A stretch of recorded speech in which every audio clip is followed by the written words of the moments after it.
Hi again. In this video I'm going to present you the penalty reason section and the days with employee schedule. Basically with this section you have the option to set up to 12 different penalty reasons by the name of the penalty reason, with the abbreviation of the penalty reason, the point allocated for each penalty reason, and the option to select for any penalty reason if this reason is considered a full day off or not. Okay, so I have here, I have used some of the most common penalty reasons. I have allocated an abbreviation for each one, penalty points for each reason, and I have set up the no call no show penalty penalty reason to be considered by the system as a full day off. Okay, so you have the option to change everything from here. You don't have to use these, you can delete everything, and you can build your own custom list of penalty reasons. You can change and update every abbreviation. You can allocate a new set of points for every penalty reason, and you can set up any of these or multiple as full day off based on the penalty point reason associated with one employee. To show you how it is working and how you can use this once you set up the penalty point reason, you will have to go into the attendance management, and let's go for 2024 January system. And as you see here, let's take an employee for Jessica Smith and assume that on January 6th 2024 Jessica was scheduled in the office, but he was no call no show. Okay, he didn't came to the work. So we select no call no show, and we will see that this reason, penalty reason, is becoming red. It is highlighted in red for us to be more visible and easily differentiated by the other penalty point reasons, because this is kind of unique, as she was not in the office. Here he has a HP. Let me see what this is for the HP holiday pay. Okay, this no call no show, this full day off penalty point reason is becoming red because I want you to be more aware of these days.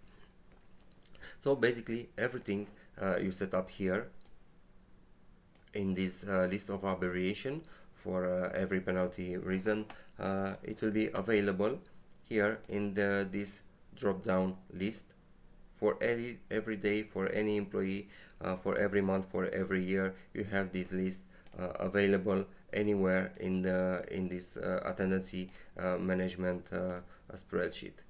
We can use it, and it will be completely updated based on the settings you are doing here. If we, for example, set up this no call no show, we will exclude it from being considered a full day off, and if we go back we will see that no call no show, it is now it is not red highlighted, and it's having a bit different color than the others.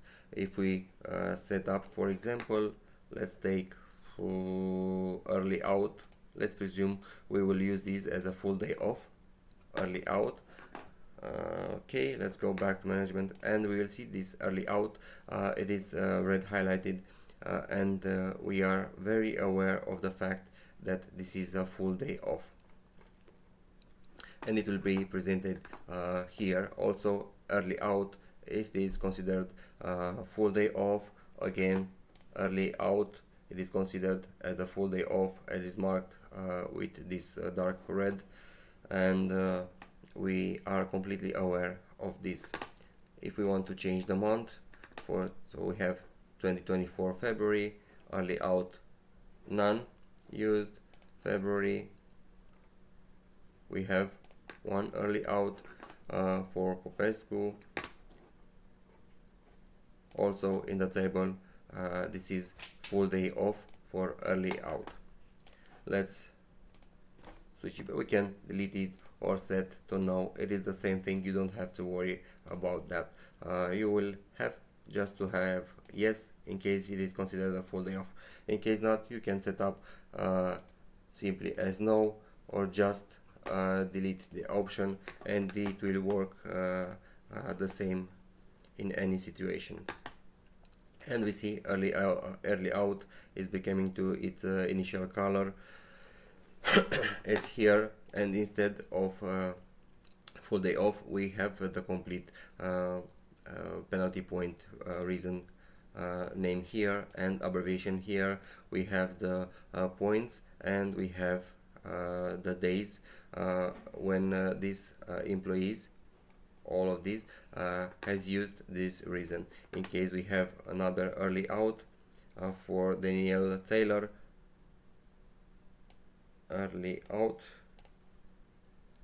we have 2 days and 1 point in total for these 2 days.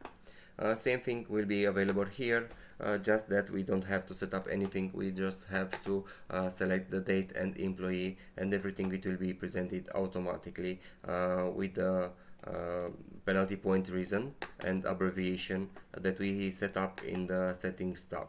We have the abbreviation, we have the naming for every penalty point reasons. We have here in the calendar automatically the abbreviation we have set up for every penalty point reasons. So doing this update here, it will update entire tracker based on your specific needs, based on your abbreviation and penalty points allocated to any penalty reason recorded into the system. Further, in this section you have days with employee schedule. This is basically visible warning that will be available here to show you if any of the dates, if any of the days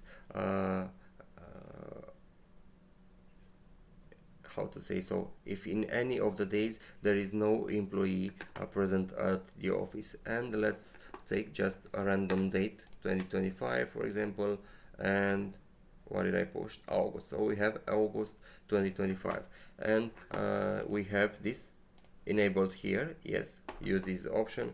And if we delete, let's take 40 for example, and delete all the employee from there, we will see in the system that we have this red dot here, red cell here, indicating us that for 40 August 40 2025 we have no employees scheduled at work, as you see here. For 30 August 30 we have 10, for August 12 we have 30, for August 11 we have 11, and so on. We can further go and delete just to prove this, and we see that now for August 21 we have also no employees scheduled at work. This will help us see and not miss any day and have the office with any employee present there in any of the days. Okay, and if we select no, then we will not see anything from what we have talked about. Okay, we will see the numeric presentation, but we will not see any warnings in here. Just select yes, and we have the option to select further for the Saturdays, Sundays, and holidays too. So basically, if we select here yes, we will see this warning only on Saturdays. Also, if we select here on Fridays also, and we have Fridays and Saturdays because we selected our weekend days as Fridays and Saturdays. If we change the weekend from Friday to Saturdays and Sundays, we will see that this section is also updated as Sundays and Saturdays.